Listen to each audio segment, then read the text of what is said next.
Hello amazing leaders, and welcome to day 56 of the amazing 90-day challenge. Today is a really special day. It is the 4th of July 2021, and happy Independence Day to all our American listeners, but more importantly to me, it's my youngest daughter's 12th birthday.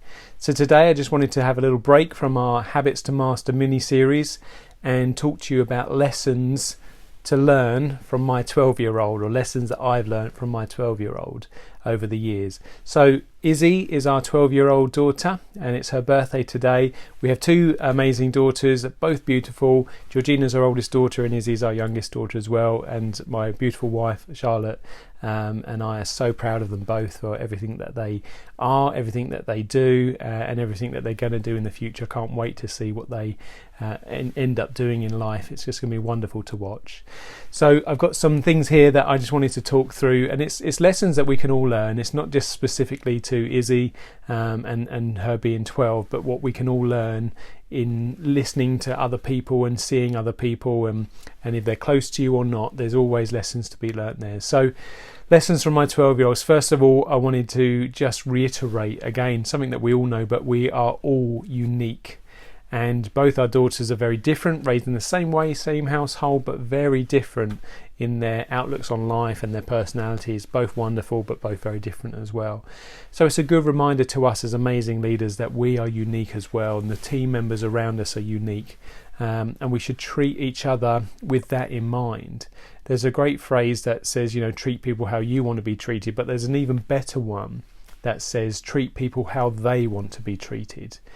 And to do that, you've really got to understand them. You've got to know what makes them tick, what's going to really impact them as well. So you have to get to know your people, know that they're all unique, and how you can work with them.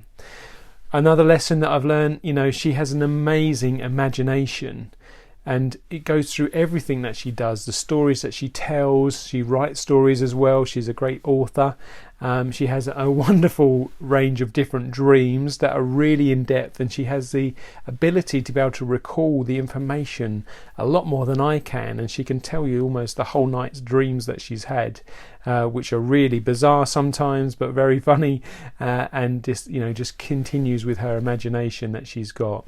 And I just wonder that as we grow older, do we lose some of that imagination because of what the world maybe puts on our shoulders? And I really wanted to encourage you today to think like a 12-year-old sometimes, and think, with that imagination of a child, so that you can see things differently that you haven't seen in a long time as well. She's also got amazing different interests as well that she loves to do. Huge range of different things, from things on the computer and games that she plays with friends all around the world, through to things that she does with horse riding and golf and other things that she does as well. So just wonderful to have that outlook on life, that there's no kind of pigeonhole that she's going in. She's doing whatever she wants in whatever capacity she wants as well. And with that in mind as well, as a 12-year-old, that she speaks her mind. I think she was born on the 4th of July for a reason. It's her Independence Day as well, and she's our independent baby. So when was the last time you really spoke your mind? It gets harder, doesn't it, as we get older, to be able to do that.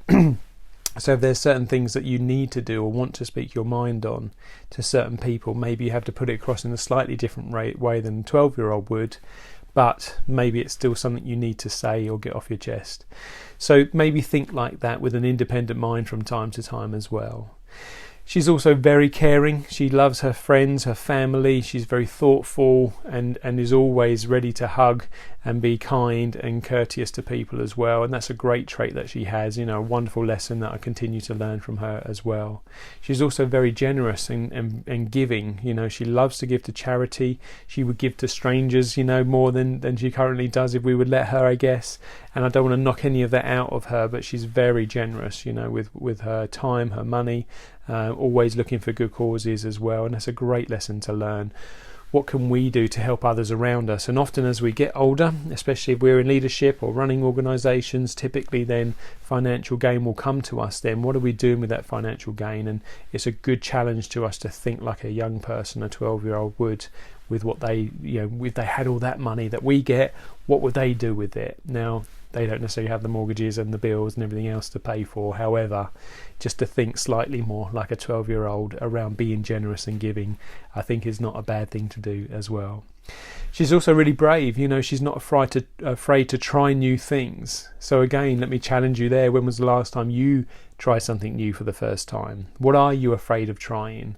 Maybe today is a day that you think, right, I'm going to do something different today. I'm going to challenge myself to do something, whether that's start your own amazing 90-day challenge or to do something else, whatever it is. Be brave yourself and go ahead and try something like you would have done when you were 12. You didn't even give it a second thought. You just went after it and you saw what happened and you learnt from that as well. She's also not afraid to say no to things too. So recently she started to volunteer at a horse riding centre nearby to us, which she'd wanted to do for over a year and had finally got in to be able to do it. And she went along, worked really hard over 3 weekends, and then all of a sudden something kind of spooked her with the horses and she wasn't feeling comfortable about going along anymore.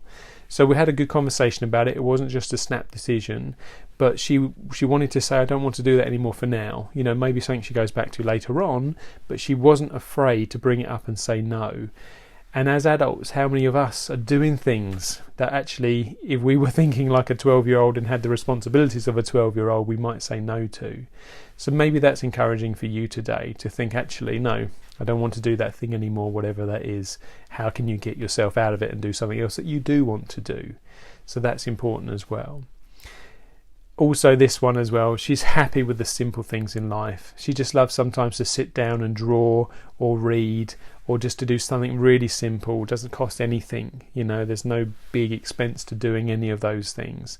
And she gets great satisfaction about doing that, exploring her imagination again, and her techniques with drawing are getting better and her writing is getting better and she's reading different books and all those kinds of things as well. And it's a great reminder for us, what are we happy with the simple things in our life? Are there simple things that we have in our life anymore or not? Or have we made it too complicated and made it too costly and difficult and time consuming, rather than just sit down with a book or a blank sheet of paper and a pencil and do some drawing, do some writing, whatever else it might be. So a wonderful lesson there, that you can be happy with the simple things in life if you choose to be as well.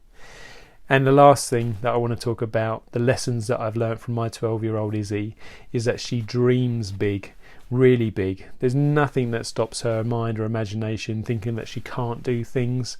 So she wants to go on holiday to Hawaii and to Japan. She wants to run her own businesses one day as well. Just wonderful imaginations that I'm really encouraging, and I'm trying not to put any barriers in her way to thinking that, and trying to help encourage her. Okay, how are we going to do that? When do you want to do that by? To turn that dream into a 3D goal so that she can put a description around it. She started looking up hotels in Japan, and we found that actually you can go skiing in Japan, which I didn't know. So she's looking up all these different things, creating visions around them as well, which will act like a magnet to draw her to her really big dreams, which are wonderful as well. So when was the last time that you dreamt big? When was the last time you dreamt like a 12-year-old and had those restrictive dreams that often we get as we get older in life as well? So if any of those things have encouraged you today, then I really hope that you go and do something about that. Let your mind run free like a 12-year-old for a bit and see what comes from it. Write it down and see what you can do about it in the future. So I hope that's helpful. I hope you'll have an amazing day, and remember, why be average when you can be amazing?